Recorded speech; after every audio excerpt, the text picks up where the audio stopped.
अरे आशीष, अगले सप्ताह में हम यूएसए टूर पर जा रहे हैं। पापा को कब लाऊं तुम्हारे पास, या तुम लेकर जाओगे उन्हें? अरे भैया, एक प्रॉब्लम हो गए हैं। पिंकी के भाई ने हमारी कश्मीर टूर की बुकिंग की है, वह भी अगले सप्ताह का ही है। उस वजह से सॉरी, मैं पापा को लेने नहीं आऊंगा।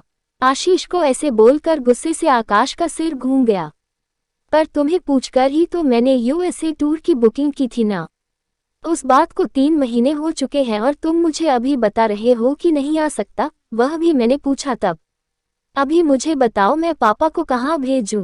भैया, आपको तो पता ही है पिंकी का स्वभाव कैसा है। उसने एक बार ठान लिया तो ब्रह्मदेव भी उसके प्लान में रुकावट दे नहीं सकते।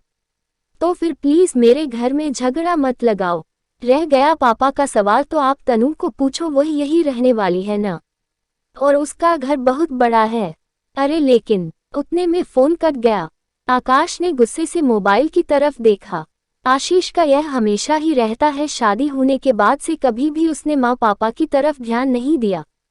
सच कहे तो छोटा होने के कारण वह माँ पापा का सबसे लाडला था, पर माँ पापा को उसने कभी भी अपनी जिम्मेदारी मानी नहीं। 2 साल पहले माँ कैंसर से मर गई, पर उसकी बीमारी में एक भी पैसों की मदद उसने आकाश को की नहीं। पिछले साल पापा को हार्ट अटैक आया, पर जैसे अजनबी इंसान की तरह हॉस्पिटल में पापा को मिलने के सिवाय उसने कुछ भी नहीं किया। उसने पापा को तनु के पास रखने के लिए कहा था, पर तनु के बारे में आकाश संकोचा रहा था। तनु यह उनकी छोटी बहन थी, एक नंबर की लालची और स्वार्थी औरत थी। माँ थी तब माँ से मीठी मीठी बातें करके अच्छी अच्छी साड़ियाँ गिफ्ट लेती थी। परिस्थिति अच्छी होते हुए भी पति को बिजनेस को चाहिए ऐसे बोलकर उसने माँ पापा से 10-12 लाख ले लिए थे, पर वापस देने का सोचती भी नहीं थी। रिश्ते बिगड़े नहीं, इसलिए आकाश भी कभी बोला नहीं, पर उसकी पत्नी सालू यह सब देख रही थी। उसकी खूसुर फुसर चल रही थी। आकाश उसकी तरफ ध्यान नहीं देता था। माँ के जाने के बाद वैसे तनु को भाई, पापा, भाभी से इंटरेस्ट खत्म होने लगा। उसने बेमन से तनु को फोन किया। तनु, हम यूरोप टूर पर जा रहे हैं। 15 दिनों के लिए पापा को लेकर आऊं क्या तुम्हारे घर? अरे भैया, मेरी ननंद आ रही है डिलीवरी के लिए मेरे पास। मुझे बताओ, मैं उसकी तरफ ध्यान दूं कि पापा की तरफ? लेकिन तनु, तुम्हारा घर तो बहुत बड़ा है, पापा कहीं पर भी रह सकते हैं। नहीं बाबा, उनको फिर से अटैक आया तो मैं कहाँ ढूंढती रहूं डॉक्टर को। इससे अच्छा तुम एक काम करो, उनको 15 दिनों के लिए वृद्धाश्रम में भेज दो, कोई दिक्कत नहीं होगी फिर। तनु, हम 3 भाई बहन के होते हुए भी उनको वृद्धाश्रम में भेजना अच्छा नहीं लगेगा। देखो भैया, मैं नहीं रख सकती उन्हें। अगर आपको मेरा सुझाव पसंद नहीं आया तो फिर तुम ही देखो बाबा क्या करना है। इतना कहकर उसने भी फोन कॉल कट कर दिया। घर आने के बाद आकाश से पापा को कहाँ भेजेंगे सालू ने यह पूछा। हमेशा की तरह वह भड़की। हमने क्या ठेका लेकर रखा है क्या पापा को संभालने का? इन दोनों की कोई भी जिम्मेदारी नहीं है क्या? उसका बोलना भी सच था। बड़ा बेटा इस रिश्ते से आकाश ने माँ पापा की जिम्मेदारी खुद से स्वीकार की। पहले माँ और उसके बाद पापा की बीमारी की वजह से वह दोनों एक साथ बाहर भी नहीं जाते थे। कोई एक तो घर पर चाहिए था। इस बार आशीष पापा को संभालने के लिए तैयार था, इसीलिए उन दोनों ने यूरोप टूर की बुकिंग की थी। हनीमून के बाद पहली बार दोनों और बच्चे एक साथ ट्रिप पर जाने वाले थे। ट्रिप के सब पैसे दिए गए थे और आज अचानक आशीष ने मना कर दिया। वह सुनकर सालू रोने लगी। आकाश ने उसे समझाने की बहुत कोशिश की, पर वह मानने के लिए तैयार ही नहीं थी। मुझे कुछ नहीं पता, कुछ भी करो, हम ट्रिप पर जाएंगे ही जाएंगे। पापा को पोता पोती से सब बातें मालूम पड़ी। वह विराट को बोले, अरे क्यों इतनी टेंशन ले रहे हो तुम? रहूंगा मैं अकेला, जाओ तुम सब। ऐसा क्यों बोल रहे हो पापा? आपको एक अटैक आ चुका है, आपका बीपी और शुगर हमेशा काम ज्यादा होता रहता है, कैसे छोड़े आपको अकेला यहाँ पर? आकाश सच बोल रहा था, इसलिए पापा चुप बैठे थे।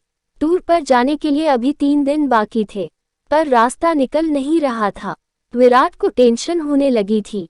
उसने सभी विकल्प सामने रखकर देखा, अंत में खुद की टूर कैंसिल करके सालू और बच्चों को टूर को भेज देना ही उसे सही विकल्प लगा। सालू का गुस्सा और 2 लाख का नुकसान भी होने वाला था, पर उसके पास ऐसा करने के अलावा कोई दूसरा रास्ता नहीं बचा था। अंत में उसने अपना निर्णय पक्का किया और सालू को फोन करके सूचना दी।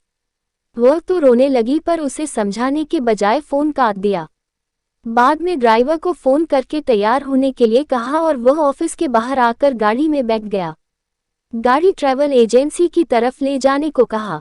बहुत टेंशन में दिख रहे हो साहब, उसके ड्राइवर गगन ने उसे पूछा। फिर आकाश ने सब बातें उसे बताई। वह सुनने के बाद वह बोला, अरे साहब फिर तुम क्यों ट्रिप कैंसिल करते हो? साहब मैं मेरे घर लेकर जाता हूँ बड़े साहब को। नहीं नहीं, क्यों तुम्हारी फैमिली को परेशान करना, पापा की ज्यादा देखभाल करनी पड़ती है, उनकी दवाइयों का खाने पीने का वक्त देखना पड़ता है। अरे साहब उसमें क्या है, हम भी अपने पिताजी का करते हैं ना, उनका भी बाईपास हुआ है, आपको भी पता है यह सब। मेरे पिताजी बड़े साहब को पहचानते हैं, दोनों की अच्छी दोस्ती हो जाएगी। देखो वह कुछ नहीं, मैं बड़े साहब को लेकर जाऊंगा। एक ड्राइवर के घर पापा को भेजना आकाश को कुछ अच्छा नहीं लगा, लेकिन ड्राइवर का हद देखकर उसने पापा को ही पूछकर फैसला लेना सही समझा। ठीक है चलो गाड़ी घुमाओ, हम पापा को भी पूछते हैं, वह रेडी हो जाए तो मुझे कोई हरकत नहीं है। गगन बहुत खुश हुआ। घर जाकर उसने बड़े साहब से पूछा, पापा भी तैयार हो गए? वह बोले, गगन के परिवार को कोई दिक्कत नहीं होगी तो मैं जाने के लिए तैयार हूँ। गगन ने तुरंत घर पर फोन लगाया। बोलना खत्म होने पर वह खुशी से बोला, सब तैयार है, मेरे पिताजी को तो बहुत आनंद हुआ है। टूर के दिन गगन बड़े साहब को लेकर उसके घर ले गया। बाद में उसने आकाश और परिवार को एयरपोर्ट पर छोड़ आया। घर जाते वक्त उसने आकाश को विश्वास दिलाया, चिंता मत करो साहब, बड़े साहब एकदम आराम से रहेंगे। टूर के दौरान भी आकाश उसके पापा को फोन करके हाल पूछता था। उनका हमेशा एक ही उत्तर रहता था, चिंता मत करो मैं यहाँ पर ठीक हूँ। 16 दिन बाद गगन उनको लेने के लिए एयरपोर्ट पर गया। आकाश ने पापा की पूछताछ की। मजे में है बड़े साहब, बहुत धमाल की दोनों बूढ़ों ने, गगन बोल रहा था। वो सुबह उठकर मॉर्निंग वॉक पर जाते थे, फिर दिन भर पत्ते और शतरंज का खेल खेलते थे, फिर शाम को मंदिर में जाकर भजन कीर्तन सुनते थे। उनकी तरह ज्येष्ठ नागरिकों के साथ चौपाटी पर बैठकर बातें करते थे। 3 दिन पहले बड़े साहब को थोड़ा बुखार आया था, शुगर भी थोड़ी बढ़ गई थी, फिर उनको अस्पताल लेकर गया, अभी वो एकदम ओके है। हमें छोड़ने के बाद लेकर आना पापा को घर पर, एक दिन रहने दो ना साहब, उनको बीमारी की वजह से उनकी मेहमान नवाजी रह गया है। अरे अभी क्यों करनी मेहमान नवाजी, इतने दिनों तक तुमने उन्हें संभाला, वह क्या कम है? ऐसा क्यों करते हो साहब, अपने घर आने वाले मेहमान को मेहमान नवाजी किए बिना कैसे भेजें? और यह मैंने संभाला, ऐसे बोलो मत, मैंने कुछ ज्यादा नहीं किया है। बड़े साहब ही अच्छे से रहे हमारे घर। अच्छा बाबा, ऐसे बोलकर आकाश ने उसे हाँ कहा। दूसरे दिन शाम को पापा घर आए, वह बहुत खुश दिख रहे थे। उनके हाथ में एक थैली थी, पैंट शर्ट का कपड़ा, टॉवल, टोपी थी। वह देखकर विराट बोला, अरे इसकी क्या जरूरत थी गगन?